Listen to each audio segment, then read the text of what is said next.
IFM. Kung talagang meron kang pagmamahal sa prinsipyo mo, kahit walang kabayaran, gagawin mo ang lahat para sa mga taong nangangailangan ng tulong mo. Ako nga pala si Esty, 33 years old, isang teacher. Avid listener ako ng programa mo Mayora na Dear IFM. Talagang tago sa damdamin ng mga kwento rito. At siguradong may mga aral na matututunan ang mga idol nating nakikinig. Nagdesisyon akong ibahagi ang kwento ko bilang isang pagpupugay sa isang malapit na kaibigan. Siya na siguro ang taong pinakahinahangaan ko at malalaman niyo Mayora kung dahilan kung bakit. Lalo na kapag napakinggan niyo na ang aking kwento. Sir Robert, mukhang sobrang busy mo dyan ah. Ano ba yung ginagawa mo? Hindi ka pa ba uuwi? Biyernes ngayon eh. Wala yata tayong pasok bukas. Nako, kayong wala ng pasok bukas. Ako, meron pa. Di na nga ako nakapagpahinga eh. Ay, oo nga pala. Yung ginagawa mo ba ngayon para yan sa asikasuhin mo bukas? Oo. Hinahanda ko lang yung mga ituturo ko sa mga estudyante ko bukas. Alam mo naman, volunteer teacher ako dyan sa barangay. Narinig ko nga sa mga co-teachers natin eh. Pero, Sir Robert, hindi ka ba napapagod? Araw ng pahinga natin ah. Bakit nagtatrabaho ka pa? Napapagod din naman syempre. Pero kailangan ko tong gawin eh. Ito na yung mission ko sa buhay. Magkano naman yung nakukuha mong sahod dyan sa pagbo-volunteer mo, Aber? Sapat naman ba para dyan sa pagod mo? Esty, volunteer nga 'di ba? Syempre, wala akong nakukuhang sahod dito. Voluntaryo kong ginagawa itong trabaho ko. Ano? Sir Robert naman, bakit ka naman pumapayag na nagpapakapagod ka tapos hindi ka naman binabayaran? Ito na yung prinsipyo ko sa buhay eh. Ang makatulong at mabigyan ng pagkakataon ng ibang mga tao para matuto. Kaya hindi na ako nagpapabayad. Teka, sino-sino ba naman yung mga tinuturuan mo dyan sa volunteer work mo, Ber? Yung mga taong walang kakayahan para mabigyan ng maayos na edukasyon. Yung mga hindi nakapag-aral. At alam mo ba, karamihan sa kanila, may mga edad na. Yung iba nga sa kanila parang mga magulang ko na. Hindi ka ba nahihirapan sa pagtuturo sa kanila? Alam mo, pasensya ka na pero tingin ko kasi, mas mahirap silang turuan kaysa dyan sa mga estudyante natin. Dito sa school. Aaminin ko, kung minsan, nahirapan na rin ako. Iba't iba pang ugali nila. Mahirap na rin pagsabihan. Pero kasama yan sa mga challenges. Kailangan ko lang talagang harapin at malagpasan. Alam mo, bilib na bilib ako sa'yo, sir. Madalang na madalang yung mga taong katulad mo. Yung mga ganyan, yung may ganyang dedication para sa kapwa nila. Sus, hindi naman Esty. Naniniwala ako na bawat isa sa atin may kanya-kanya tayong kabutihan para sa kapwa natin. Ikaw, nakikita ko yung pagmamalasakit mo para sa mga estudyante mo. Ikaw talaga, Sir Robert. Ikaw nga yung pinupuri ko dinamay mo pa ako. Ano ka ba, wala lang yun. Ginagawa ko lang yung makakaya ko para sa mga estudyante ko. Kapag hindi nakakapagpasa yung mga estudyante mo sa'yo, iniintindi mo sila. Kapag may mga nagkakamali sa kanila, pinagsasabihan mo sila ng maayos. Kasi nga, yun naman talaga yung trabaho natin, di ba? Bilang mga guro. Gusto ko lang naman na magampanan ng mabuti yung trabaho ko. Kaya nga, at dahil dyan, tingin ko, pwede ka rin maging volunteer teacher. Ano kaya kung samahan mo na ako sa ginagawa ko? Pwede ka na magsimula bukas. Ano? Sir Robert naman? Alam mo, hindi ako interesado dyan, no? Pagod na nga ako sa kakatrabaho dito sa school tapos gagawin ko pa ba yan? Ay nako, mas maganda kasi kung may kasama rin ako sa pagtuturo sa kanila. Malaking tulong na rin sa akin yun. Teka, seryoso ka ba talaga, sir? Sorry pero alam mo, ayoko talaga Alam mo, ibang teacher na lang yung yayain mo Huwag na ako.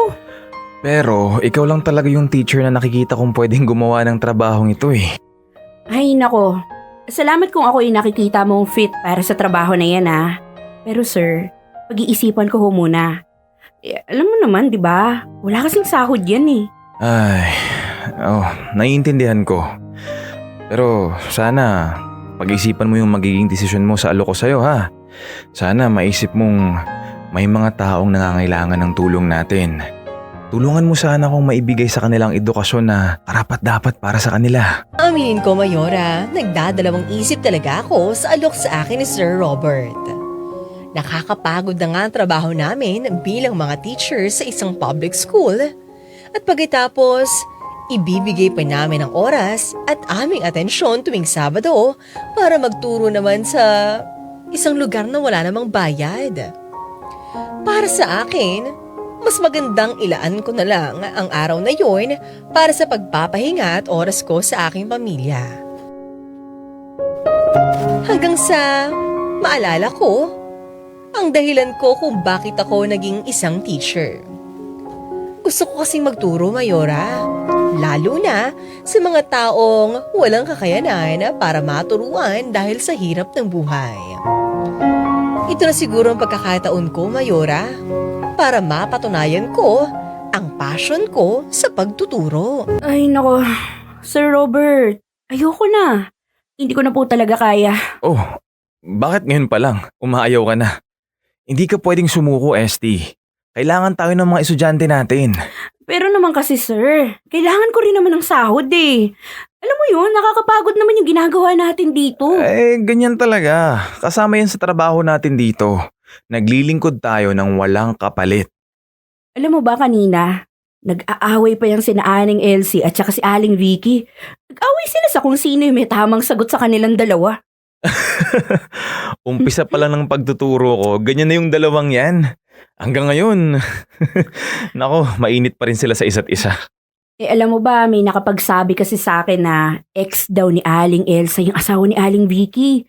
Kaya gano'n na lang daw yung galit ng dalawa sa isa't isa. Talaga? Hindi ko yata alam yun ah.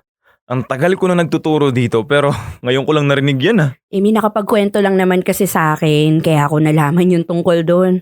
Alam mo, pinagsabihan na yung dalawa eh. Sana nga magkabati na sila. Sana nga. At mahirap naman yun kung laging may kaaway ka, no? Mabigat sa loob yun eh. Ay tapos alam mo, si Roger naman. Ay grabe, ang hirap-hirap niyang turuan. Hindi niya mapaghiwalay yung bigkas sa letrang P at saka sa letrang F. Oo nga naman. Napansin ko nga si Roger. Pero huwag kang mag-alala. Tingin ko, kailangan lang natin siyang pagtiyagaan. Hindi magtatagal, matututo rin yan. Pero alam mo wag ka. Natutuwa talaga ako dun kay Ate Bing. Yung unang araw ko dito, siya yung hirap na hirap pagdating sa pagbibilang. Yung addition at saka subtraction. Ngayon, alam mo, basic. Ang galing-galing na niya. Oo nga eh. Nagulat din ako. Pero isa lang ang ibig sabihin yan.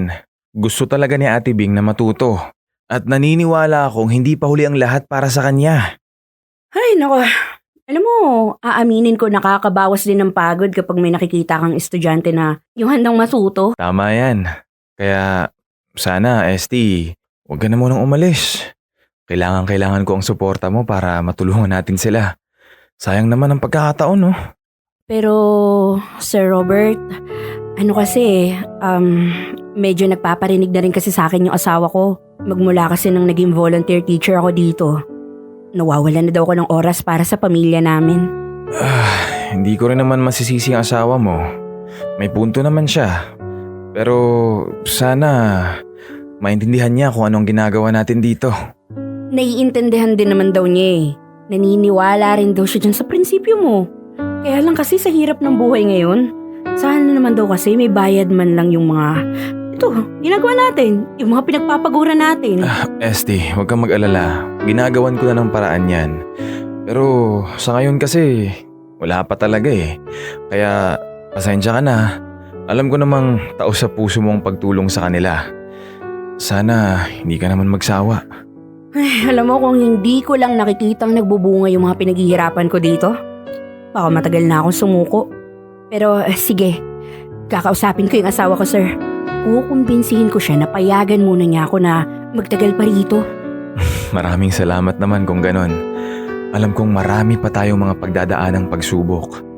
Pero kasama talaga yan sa tungkulin natin at itong pinili natin, di ba?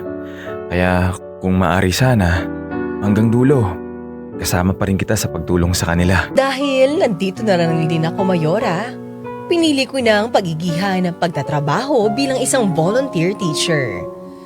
Aaminin ko sa inyong napakahirap talaga ng trabaho at sobrang nakakapagod. Pero kapag nakikita ko ang mga estudyante kong unti-unti nilang natutunan ang mga tinuturo ko sa kanila, ibang kaligayahan ang nararamdaman ko. Lalong nabibigyan ako ng dahilan kung bakit ko ba ginagawa ang trabahong ito para sa kanila. At habang tumatagal, lalo akong napapalapit at nai-inspire sa mga bata. Mang Domeng, napapansin ko, gumagaling na rin po kayo sa pagbabasa. Alam nyo, very good ho yan. Talaga po ba, Ma'am Esti? Nako, matutuwa po yung anak ko niyan. Sa wakas, nakakabasa na rin po yung tatay niya. Tsaka kapag maganda yung ngiti ng teacher namin lalo kaming gaganahan talaga mag-aral. Kayo talaga, Mang Domeng. Nang uto pa kayo. Alam nyo, sa toothpaste po na ginagamit ko yan. Goodbye sa tooth decay, unique toothpaste everyday. Ay, yan po pala yun. Yan na nga po ang gagamitin namin sa bahay para gumanda at pumuti na rin yung mga ngipin namin. Ay, oo nga ho pala. Bakit po ba yung asawa nyo, hindi nyo po yayain dito? Para naman maging magkaklase na po kayo. Oo nga po Sinabihan ko nga po siya. Kaya lang po ayaw niya. Abala po siya sa tinitinda namin. Kung minsan nga po dalhan niyo po ako ng prutas dito. Huwag ko kayo mag-alala. Babayaran ko naman po yun.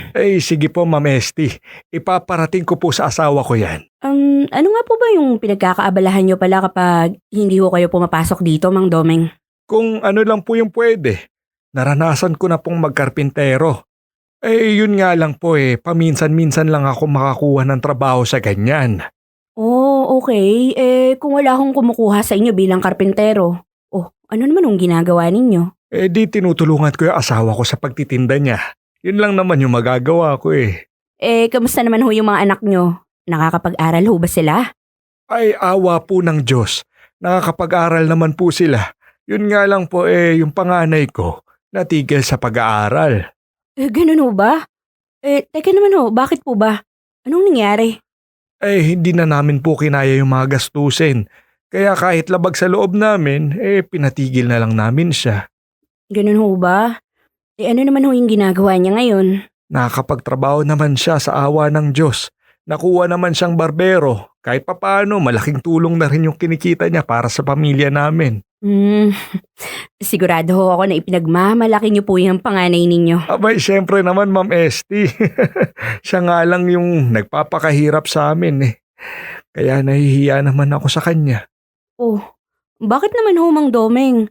Nagpakahirap naman po kayo para mabuhay niyo yung mga anak niyo Oo nga po Pero kung nakapag-aral lang ako, kung nakapagtapos lang kami mag-asawa, baka mas magandang buhay yung naibigay namin sa kanila.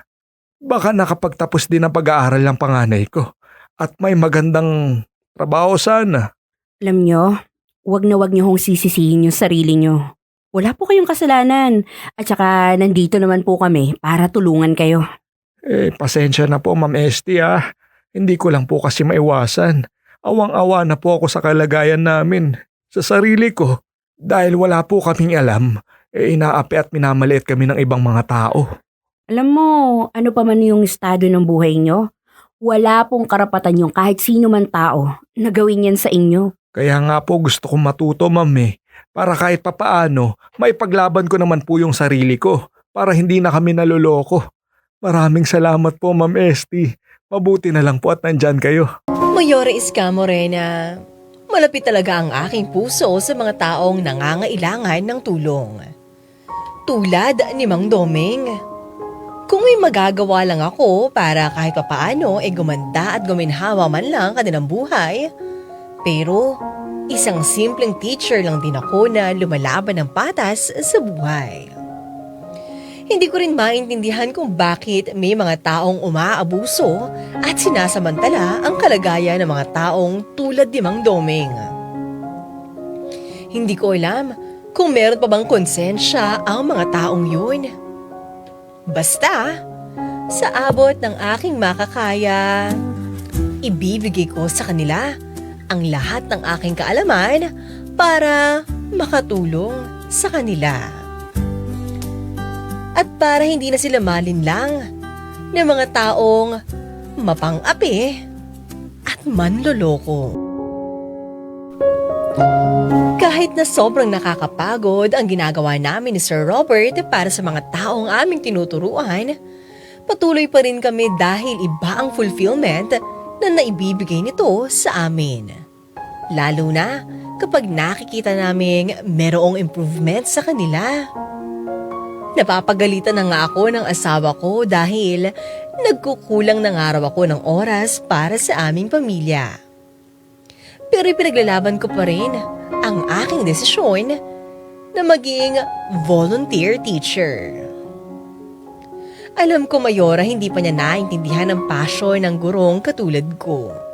Kaya iintindihin ko na lang dahil may punto rin naman siya. Sabi ko nga sa sarili ko, hanggang tumanda na siguro ako, ay mag-volunteer pa rin ako para turuan ang mga taong ito. At kailanman, hinding-hindi na magbabago ang aking desisyon. Esti, mukhang napaaga yata yung pagdating mo dito. Maya-maya pa tayo magsisimula. Wala pa nga yung mga estudyante natin, oh. Nagkataon lang na nagising ako na maaga, Sir Robert. Ginado na rin ako kasi ako magturo Kaya ito, inagahan ko na rin yung pagpunta ko dito. Wow! Yan ang gusto kong marinig galing sa'yo, Esti. Dapat lagi kang ganyan. Hindi na nga ako makapaghintay Sana dumating din sila na maaga para makapagsimula na agad tayo. Relax ka lang. Maya-maya lang. Siguradong darating na yung mga yan. Oh, sandali. Andiyan na pala si Mang Doming Ang aga ho natin ngayon, Mang Doming Excited na po ba kayo para sa lesson na gagawin natin ngayong araw? Ay, Sir Robert, Ma'am Esti, napadaan lang po ako. Hindi po kasi ako magtatagal dito. May gusto lang po akong itanong sa inyo.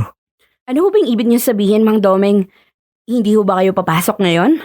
Bakit pa ako papasok dito kung wala naman kayo maitulong sa akin? Mang Domeng, parang hindi naman po yata maganda ang gising nyo. May problema po ba? Kami lang namang mga mahihirap ang mga namroblema Samantalang kayo, masasarap ang mga buhay nyo. Nako, hindi ho totoo yan Kung alam niyo lang po kung ano yung mga isinasakripisyo namin para makapagturo ho kami sa inyo. Lahat ba ng bagay itinuturo nyo sa amin? Baka naman nililinlang nyo lang kami. Grabe naman, ang sakit niyo naman ho magsalita, Mang Doming. Bakit nakapagsasalita ho kayo ng ganyan sa amin Taga, konting hinahon lang. Ma'am Esti, walang mangyayari kung idadaan natin to sa emosyon. Kumalma ka lang. Mang Domeng, ano po bang nangyari? Bakit po ba kayo nagagalit sa amin? Sir Robert, nagtitinda lang po kami nung isang araw ng asawa ko. Nandun lang po kami sa pwesto namin tapos bigla na lang po kaming pinaalis.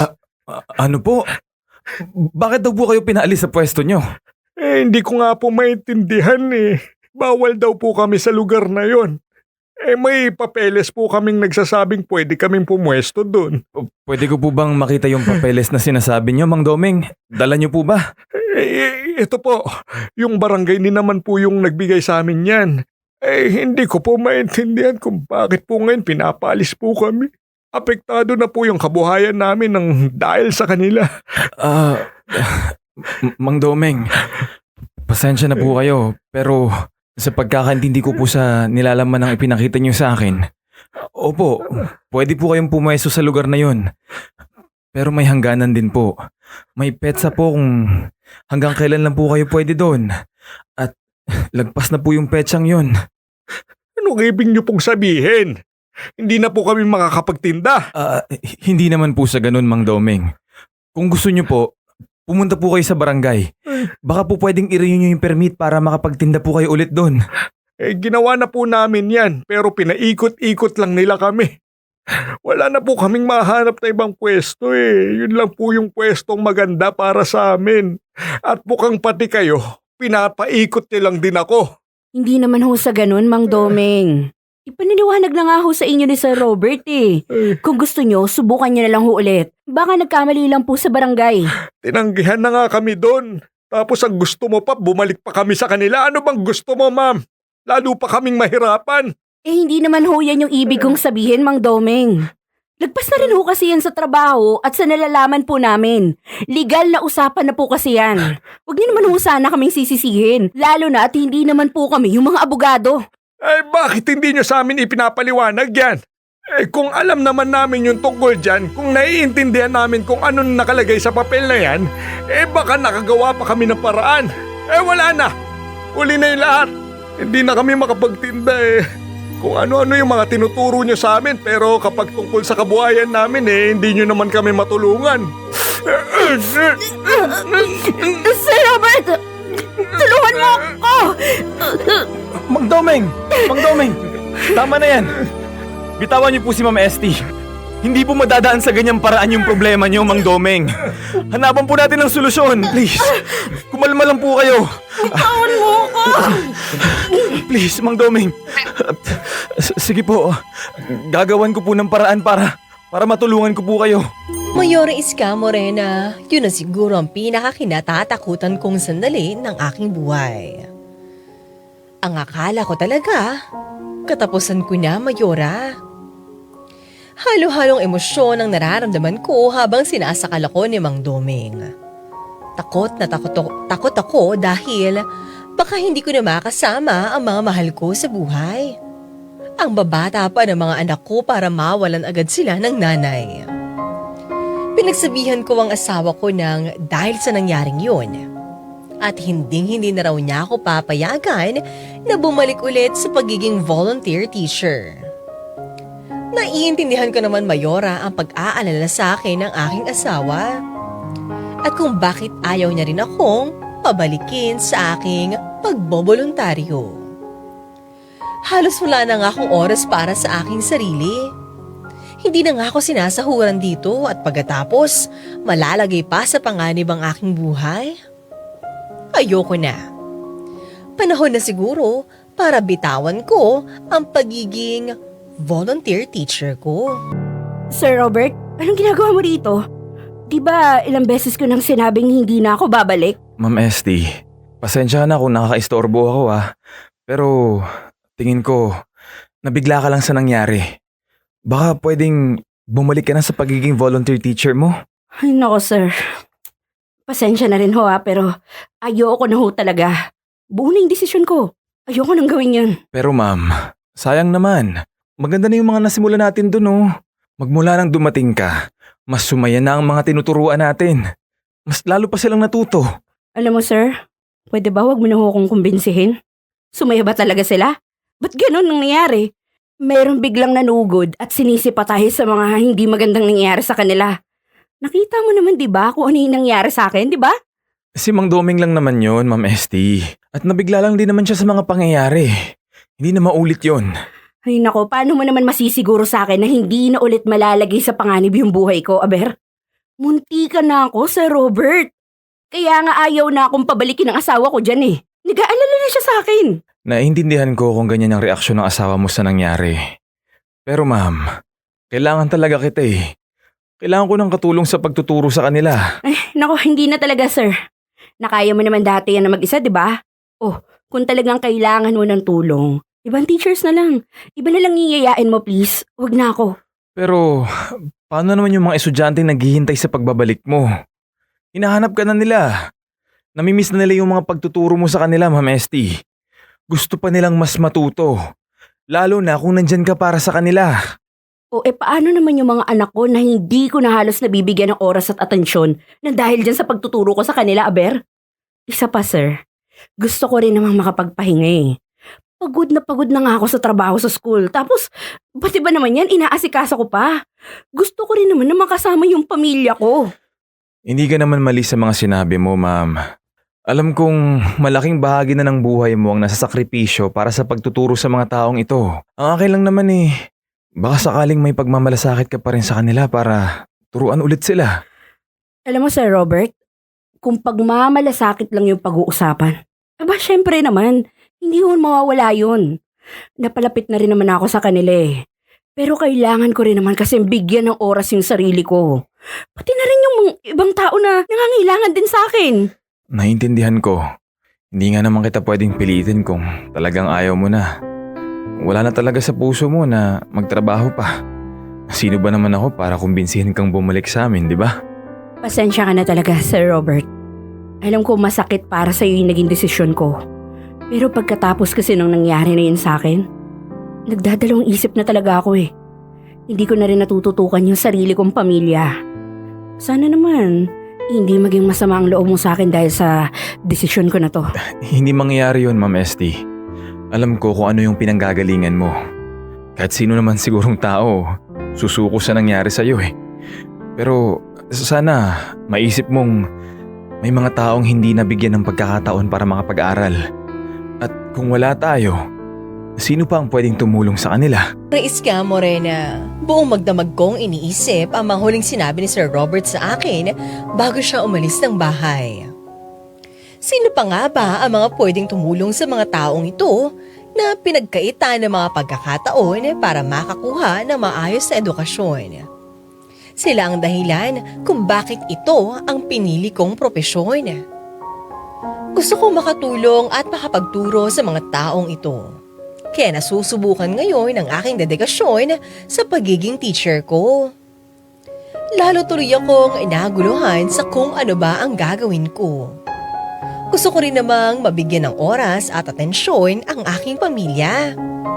Pati na rin ang aking sarili. Pero hindi pa rin nawawala yung hangarin kong matulungan ang mga tinuturuan namin ni Sir Robert. Hanggang ngayon, hindi ko pa rin alam kung ano ang aking magiging desisyon. Anong ginagawa mo dito?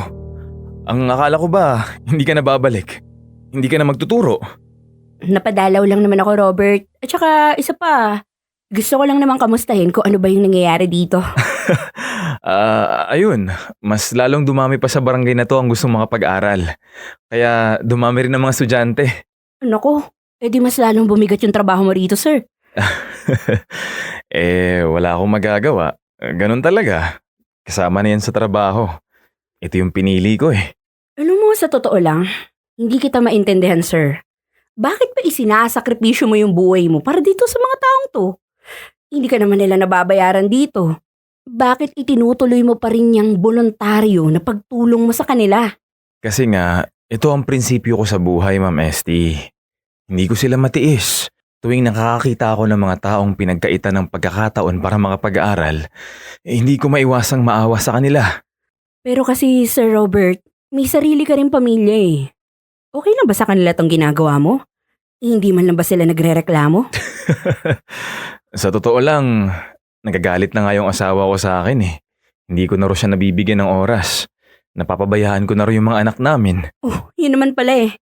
Bakit ayaw mo pa rin makinig dyan sa asawa mo? Alam mo, kailangan ka rin kasi mismo ng pamilya mo. Pinapaliwanagan ko na lang siya. Ang sinasabi ko na lang, kapag linggo naman, nasa bahay ako. Ginagawa ko pa rin naman lahat para mabigyan ko ng oras ang pamilya ko eh.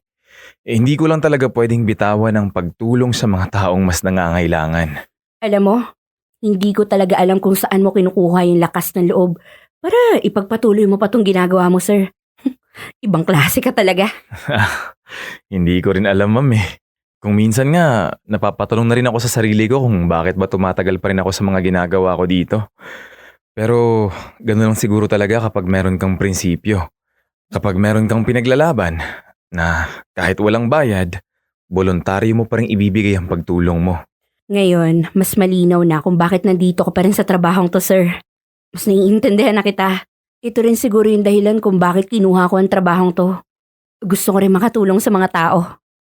Magandang umaga po, Sir Robert. Mang Domeng? Ang akala ko po, hindi na po kayo babalik dito. Sir Robert, Ma'am Esty, humihingi po ako ng paumanhin sa inasal ko po sa inyo. Ma'am, pasensya na po talaga, hindi ko po kayo gustong saktan. Wala na po sa akin yun, Mang Domeng. Naiintindihan ko naman po kung bakit niyo nagawa yun eh. Kalimutan na lang ho natin yung nangyari na yun.